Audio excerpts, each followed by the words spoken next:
Buenos días, profesor. A continuación voy a mostrar la resolución del ejercicio número 3 de la práctica 1 del curso de mecánica de fluidos. Bueno, el enunciado dice, en el laboratorio de mecánica de fluidos de la Universidad de Lima se tiene un estanque solar salino. La densidad del agua en la zona de gradiente se expresa según la ecuación indicada en el cuadro.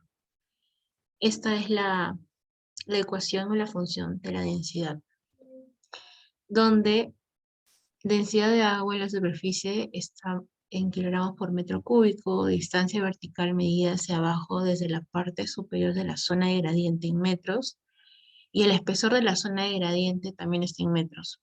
Nos piden determinar la presión manométrica en cada una de las tres zonas, superficial, gradiente y de almacenamiento, y graficar la presión manométrica respecto a la profundidad de cada una de las zonas y la presión absoluta respecto a la profundidad también.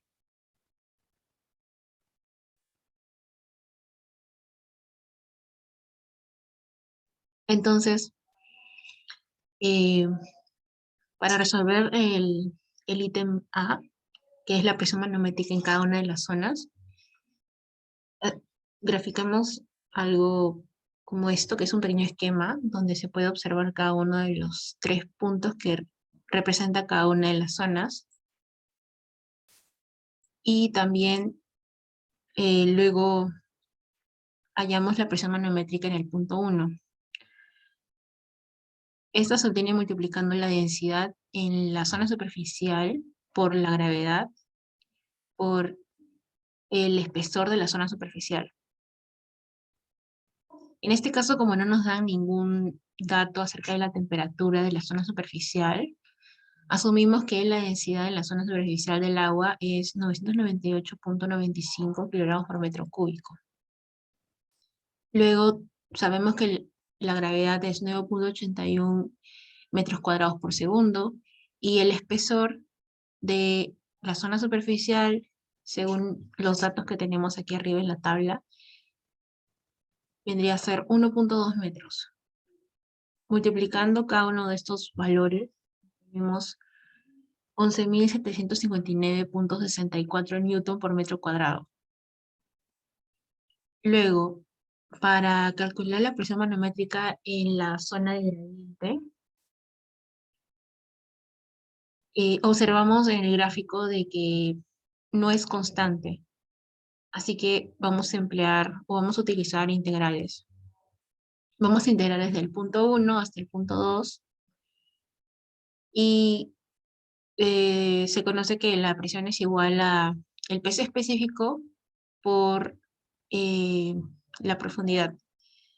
Aplicando integrales, vamos a tomar que el punto 1 es nuestro origen de coordenadas, por eso se coloca 0, y como va hasta el punto 2, tenemos que el espesor de la zona de gradiente es igual a H mayúscula, y nos dan como dato que H mayúscula es 3.5. Además, sabemos de que el peso específico viene a ser igual a la densidad por la gravedad. Entonces, tenemos que la gravedad es constante, no se sale fuera del integral, y también conocemos, o nos dan como fórmula, de que la densidad está representada por esta ecuación. Reemplazamos esto dentro del integral, y también reemplazamos los datos que nos dan como la densidad del agua en la superficie, que ya conocemos que era 998.95, y el H, que es 3.5. Luego calculamos esto y obtenemos que la presión en el punto 2 es, la presión manométrica en el punto 2 es 41.158.85. A esto le agregamos la presión manométrica en 1, y nos da como resultados 52.918.49 newton por metro cuadrado.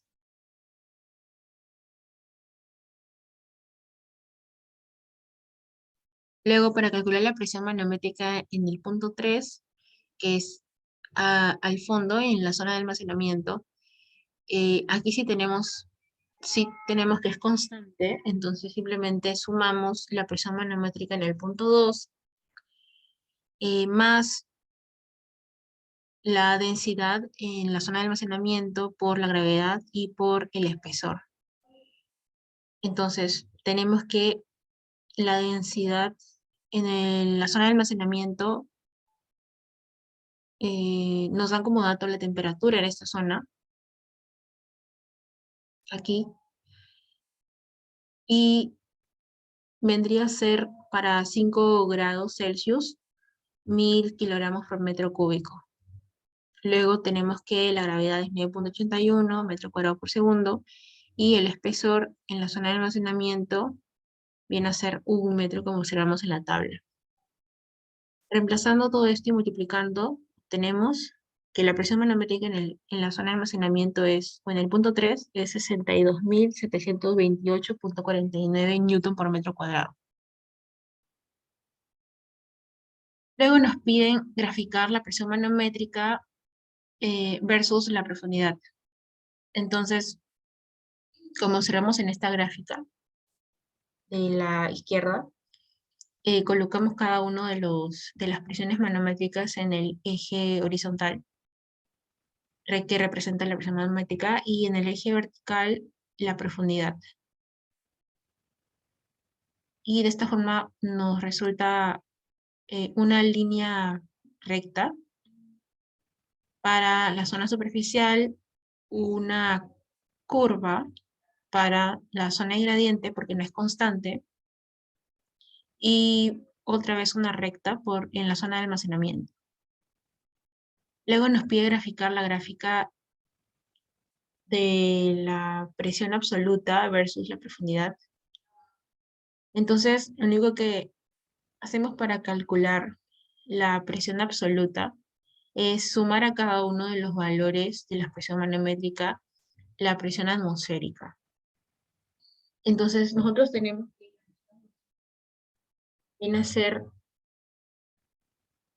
98.070 newton por metro cuadrado, y le agregamos este valor eh, a la presión manométrica en el punto 1, y nos da como resultado 109.829,64. Sumamos de la misma forma lo que hayamos para calcular la presión manométrica en 2, solo que le agregamos el valor de la presión atmosférica, nos da como resultado 150.988,49.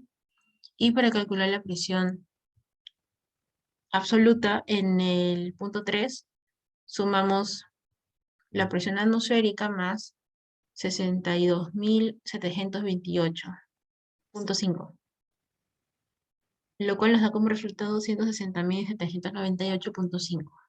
Todos estos valores en newton por metro cuadrado. Observamos que al inicio de la gráfica,